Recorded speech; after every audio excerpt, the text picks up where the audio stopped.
Good morning students.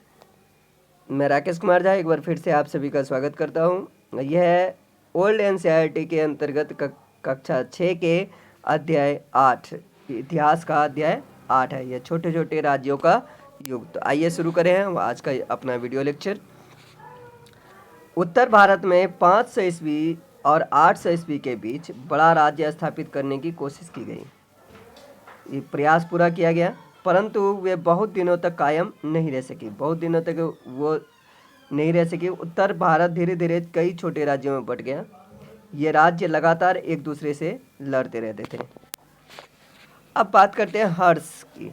हर्ष को, जिसको हर्षवर्धन भी कहा जाता है, हूणों के हमले। हूण एक जाति थी, मध्य एशिया से आई थी। तो हूणों के हमले ने गुप्त साम्राज्य को कमज़ोर बना दिया। उनके पतन के करीब 100 साल बाद, यानी कि जब उनका पतन हो गया उसके 100 साल के बाद 7वीं शताब्दी में एक नए राज्य का उदय हुआ। दिल्ली के उत्तर में कुरुक्षेत्र के समीप, कुरुक्षेत्र के पास, दिल्ली के उत्तर में ही है, हरियाणा में कुरुक्षेत्र है, उसके पास थानेश्वर नामक एक छोटा शहर था, है अभी। आजकल इसका महत्व नहीं है, परंतु एक जमाना था जब यहाँ एक राजा का निवास स्थान था। ईसा की 7वीं सदी में यहाँ स्थानेश्वर, जिसको अभी थानेश्वर के नाम से जाना जाता है, राज्य की राजधानी थी। यहीं पर हर्षवर्धन का जन्म हुआ था। हर्षवर्धन को प्रायः हर्ष कहा जाता है। अब देखिए यहाँ पे हर्षवर्धन के हस्ताक्षर है, ये इनके हस्ताक्षर है। इसको लिखा हुआ है, ये लिखा हुआ है स्वहस्तो मम महाराजाधिराज श्री हर्षस्य। वह हर्ष की बात अब की जा रही है यहाँ। तो वह अभी छोटा ही था, कि 606 ईस्वी में उसके भाई की मृत्यु हो गई और उसे राजा बना दिया गया। परंतु आगे जाकर वह शक्तिशाली राजा हुआ और उसने उत्तर भारत में गुप्तों की भांति, यानी गुप्त के तरह ही एक बड़ा राज्य बनाने का प्रयास किया। बाणभट्ट हर्ष के दरबारी कवि थे, उन्होंने हर्ष की जीवनी लिखी है। वह हर्ष का एक दरबारी कवि था। एक अन्य चीन से आए हुए बौद्ध यात्री थे, यानी कि बौद्ध धर्म के मानने वाले ये यात्री थे, युवान च्वांग की यहाँ पे देख लीजिए, ये इनकी तस्वीर दी हुई है, यही है, युवान च्वांग है। तो युवान च्वांग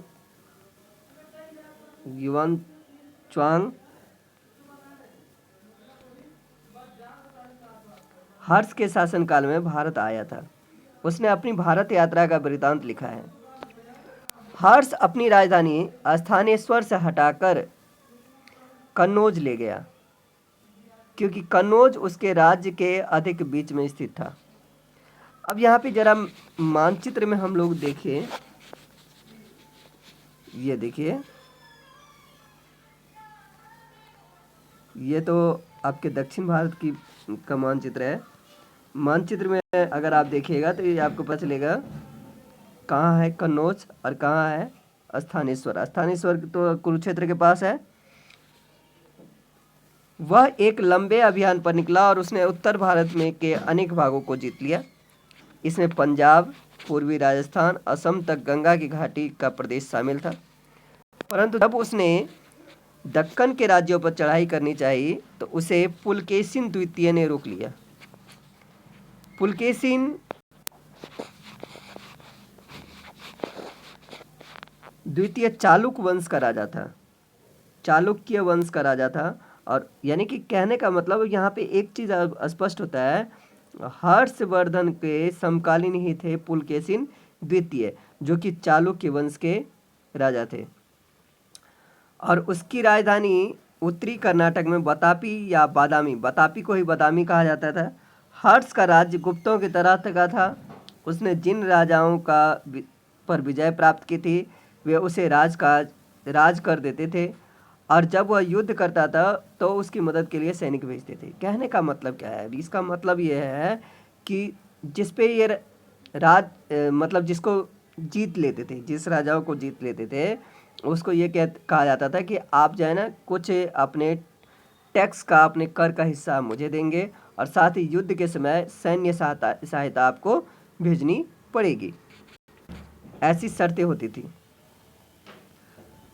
उन्होंने हर्ष का आधिपत्य यानी कि उसकी गुलामी को तो स्वीकार कर लिया था, परंतु वे अपने अपने राज्यों के शासक बने रहे और स्थानीय मामलों में स्वयं ही निर्णय लेते थे। यानी कि कोई भी लोकल निर्णय होता था, फैसला होता था, तो वो खुद ही लेते थे राजा। हर्ष को बौद्ध धर्म से लगाव था और शायद जीवन के अंतिम सालों में वह बौद्ध भी बन गया था, परंतु दूसरे धर्मों को भी उसका आश्रय मिला, यानी कि उसको उसका संरक्षण मिला। चीनी यात्री युवांग च्वांग से मिलने के बाद वह बड़ा उत्सुक था, यानी कि मिलने के लिए बड़ा उत्सुक था, जैसे कि उतावला था। युवांग च्वांग लिखता है कि हर्ष से उसकी लंबी बातचीत हुई थी और उसने उस समय के ग्रंथों का अच्छा अध्ययन किया था। यानी कि हर्ष के बारे में बताया जा रहा है कि उस समय जो भी ग्रंथ उपलब्ध था उसका अध्ययन हर्ष ने किया था, ऐसा युवांग च्वांग लिखता है। हर्ष ने संस्कृत में 3 नाटकों की रचना की और कहीं कहीं पे कुछ विद्वानों का इसमें मतभेद है। वो कहते हैं कि किसी भी लेखक को धन देकर शायद ये नाटक लिखवाए गए थे उनके नाम से। सामाजिक दशा। इस काल के इतिहास के लिए उपलब्ध स्रोतों में से एक है बौद्ध यात्री युवांग च्वांग का वृत्तांत। अब युवांग च्वांग की बात करते हैं तो युवांग च्वांग 26 साल की आयु में चीन से रवाना हुआ, यानी चीन से चला और लगभग फाहियान, यानी कि फाहियान जिस रास्ते से आया था उसी रास्ते से लगभग मध्य एशिया को पार करके वह भारत पहुंचा। कौन? युवांग च्वांग। मार्ग में वह अनेक बौद्ध विहारों में रुका। बौद्ध विहार यानी कि बौद्ध का कहने की जगह, बौद्ध भिक्षुओं के रहने की जगह जो थे वहाँ पर वो रुके, क्योंकि अब जो था मध्य एशिया में बौद्धों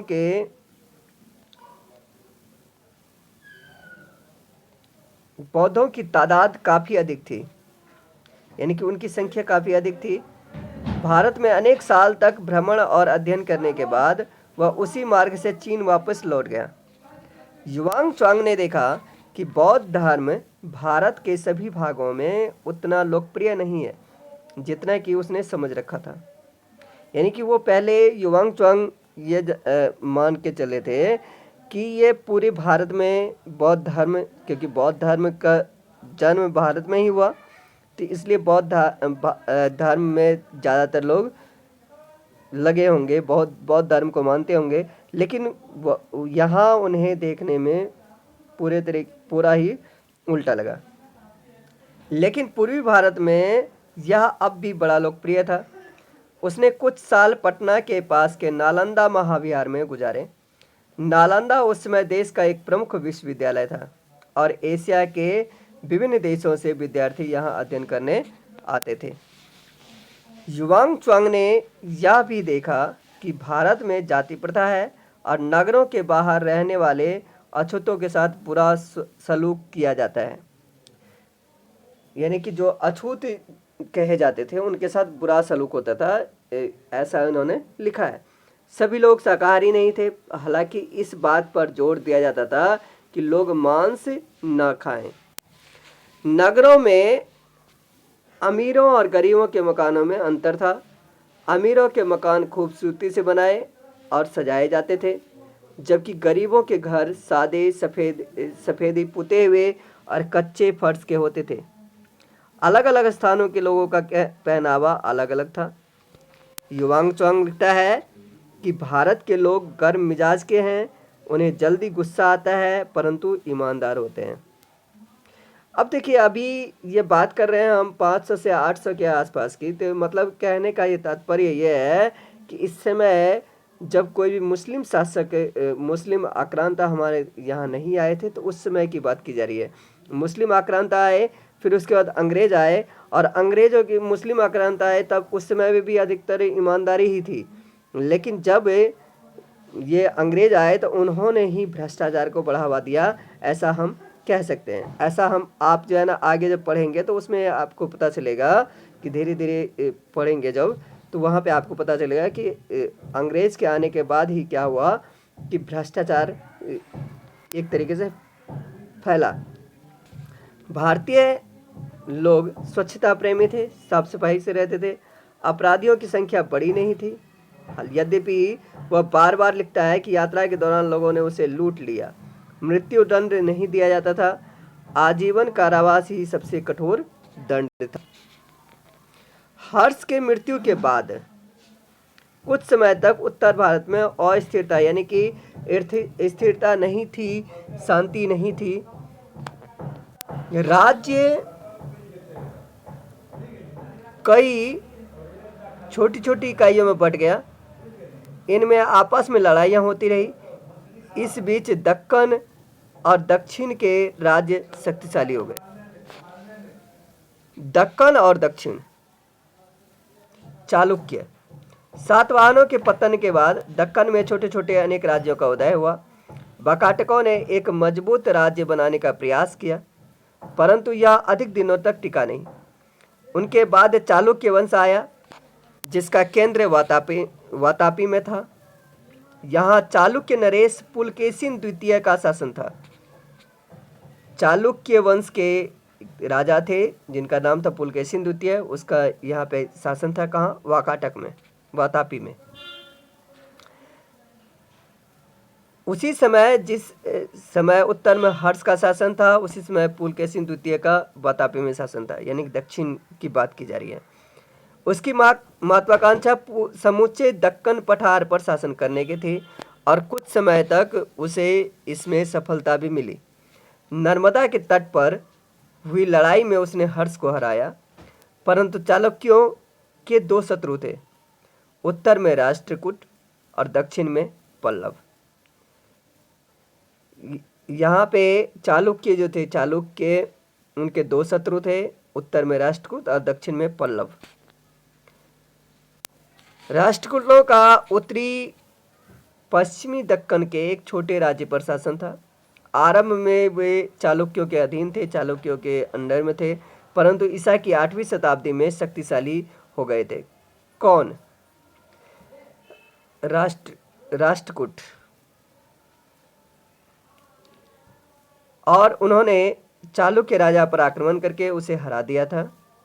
किसने? राष्ट्रकूटों ने। जब दक्कन में चालुक्यों की शक्ति बढ़ रही थी, तब दक्षिण भारत के पल्लव शक्तिशाली हो रहे थे। पुलकेशिन द्वितीय ने पल्लव नरेश महेंद्र वर्मन से युद्ध किया और उसे हरा दिया, परंतु कुछ साल बाद पल्लव राजा नरसिंह वर्मन ने पुलकेशिन द्वितीय पर चढ़ाई की और उसकी राजधानी पर अधिकार कर लिया। चालुक्यों की यह एक करारी हार थी। अब जरा देखिए,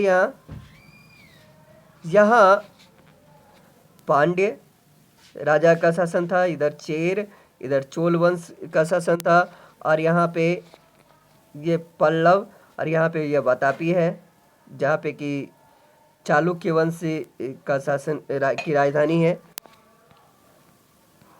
अब इसके बाद आगे यहाँ देखिए, चालुक्यों की राजधानी वातापी एक समृद्धशाली नगर था। पश्चिम में ईरान, अरेबिया तथा लाल सागर के बंदरगाहों से दक्षिण पूर्व एशिया के देशों से पुराने व्यापारिक संबंध अब भी कायम थे।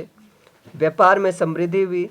पुलकेशिन द्वितीय ने ईरान के राजा खुसरो द्वितीय के पास एक दूत मंडली भेजी। 100 साल बाद जब जारथुस्त्रियों ने ईरान छोड़ा, तो वे दक्कन के पश्चिमी तट के नगरों में आकर बस गए और आगे चलकर पारसी कहलाए। जारथुस्त्र धर्म का उपदेश ईसा पूर्व 600 के कुछ पहले जारथुस्त्र ने दिया। जारथुस्त्र क्या है? धर्म है। इसके उपदेश देने वाले उपदेशक का भी नाम है जारथुस्त्र। ये पारसी कौन कहलाए? तो जारथुस्त्रियों ने ईरान छोड़ा तो वे दक्कन के पश्चिमी तट के नगरों में आकर बस गए और यही जो है ना पारसी कहलाए। ईरान के महान हखमनी सम्राट जारथुस्त्र धर्म के अनुयायी थे, यानी कि उसके मानने वाले थे। जरथुस्त्र की शिक्षा थी कि अच्छाई और बुराई की शक्तियां आपस में सतत संघर्ष, यानी कि हमेशा संघर्ष में रहती हैं, लेकिन अंत में अच्छाई की विजय होती है। जरथुस्त्रियों की एक पवित्र पुस्तक का नाम जैन अवेस्ता है। जरथुस्त्रियों की पुस्तक है जैन अवेस्ता, यानी कि एक धर्म ग्रंथ है। जिस तरीके से भगवद गीता, महाभारत और रामायण है, उसी तरीके से जैन अवेस्ता है। जरथुस्त्र धर्म का पश्चिम एशिया और मध्य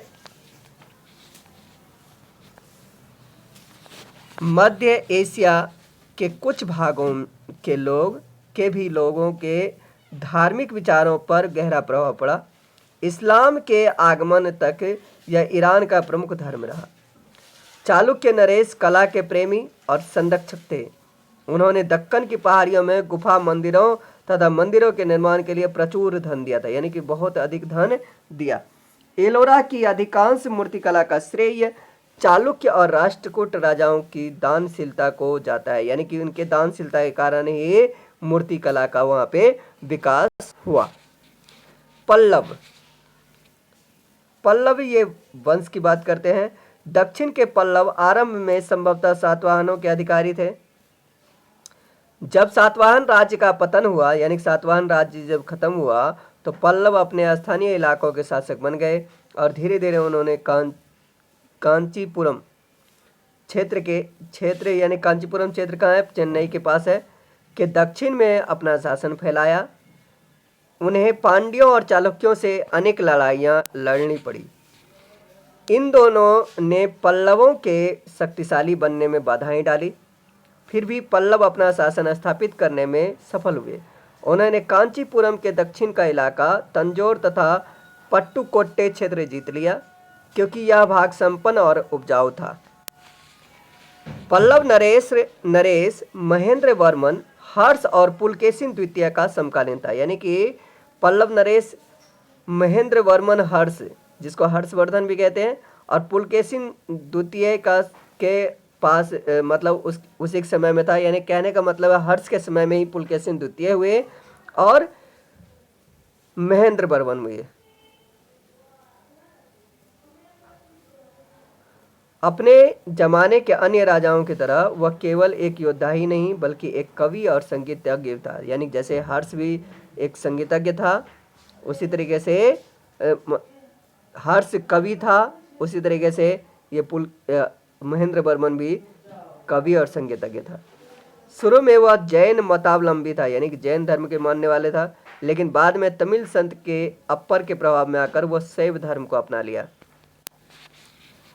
तमिल संत, अब जब तमिल संत की प्रभाव की बात की जा रही है तो तमिल संत के बारे में भी जानते हैं। तमिल संत इस काल में दक्षिण भारत में एक ऐसा जन समुदाय था जिसका विश्वास था कि धर्म ईश्वर यानी कि विष्णु या शिव की व्यक्तिगत उपासना का मामला है। यह विचारधारा भक्ति कहलाई, यानी कि जब ईश्वर की व्यक्तिगत उपासना की मामला जब ये बन गया तो यह जो विचारधारा थी ये भक्ति कहलाई।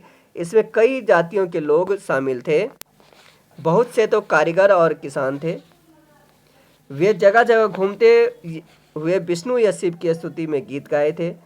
आलवार के तहत विष्णु के उपासक थे और नायनार शिव के उपासक थे। बीच बीच में वे कांचीपुरम में एकत्र होते थे और वहां उत्सवों के अवसर पर गीत भजन गाते थे। ये गीत जनसाधारण की तमिल भाषा में लिखे गए। वैदिक धार्मिक ग्रंथ संस्कृत में ये लिखे जाते थे। वैदिक जो धार्मिक ग्रंथ थे वो संस्कृत में लिखे जाते थे, जो कि केवल पुरोहित और कुछ शिक्षित लोग ही समझ सकते थे। कांचीपुरम पल्लवों की राजधानी होने के अलावा तमिल और संस्कृत के अध्ययन के केंद्र भी थे, यानी कि यहाँ पे तमिल और संस्कृत भाषा पढ़ाई जाती थी। दंडी जैसे लेखकों ने संस्कृत में लिखा। दंडी एक लेखक का नाम है, ये संस्कृत में लिखते थे क्योंकि वे राजदरबारियों और उच्च वर्गों के लिए लिखते थे। अब स्थापत्य के बारे में जानते हैं। स्थापत्य कला, स्थापत्य का मतलब निर्माण कला। स्थापत्य, पल्लव राजाओं ने अनेक मंदिर बनवाए, इनमें से कुछ विशाल चट्टानों को काटकर बनाए गए, जैसे महाबलीपुरम के रथ मंदिर। अन्य मंदिर प्रस्तर खंडों से बनाए गए, प्रस्तर मतलब पत्थर के खंडों से बनाए गए, जैसे कांचीपुरम के मंदिर। मंदिर के एक सिरे पर एक कक्ष में मूर्ति रखी जाती थी और इस कक्ष की छत पर एक ऊंचा शिखर बनाया जाता था। बाद की शताब्दियों में ये शिखर अधिकाधिक यानी कि ज़्यादा से ज़्यादा ऊंचे होते गए। यदि आज तुम तमिलनाडु की यात्रा करो तो सबसे पहले क्षितिज पर गांवों के ये मंदिर शिखर ही तुम्हें दिखाई देंगे। आगे देखिए ये मंदिर, जैसे अब यहाँ पे देखिए एक चित्र में यहाँ पे थोड़ा दिख रहा होगा, महाबलीपुरम के रथ मंदिर का ये एक दृश्य है।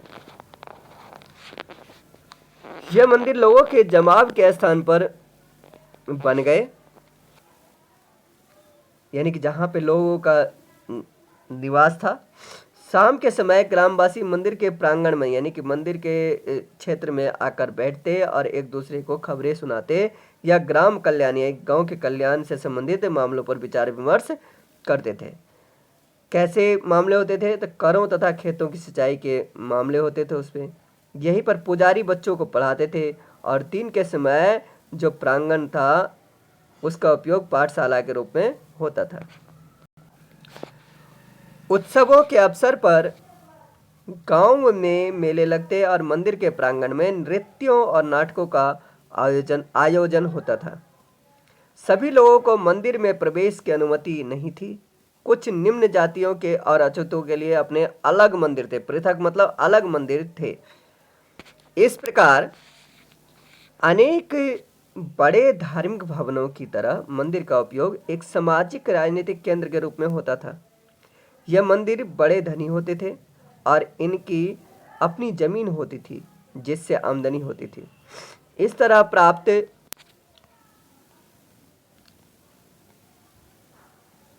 प्राप्त हुए धन को व्यापार में भी लगाया जाता था। पुजारियों के अलावा मंदिर के सांसारिक हितों की सुरक्षा करने के लिए एक प्रबंध समिति थी, यानी कि मैनेजमेंट कमेटी की भी आवश्यकता थी। तो ये तो था अध्याय 8। अगली वीडियो में हम जानेंगे अध्याय 9 के और इस छठी क्लास के इतिहास का अंतिम चैप्टर है। तो अभी के लिए फ़िलहाल इतना ही। Have a nice day.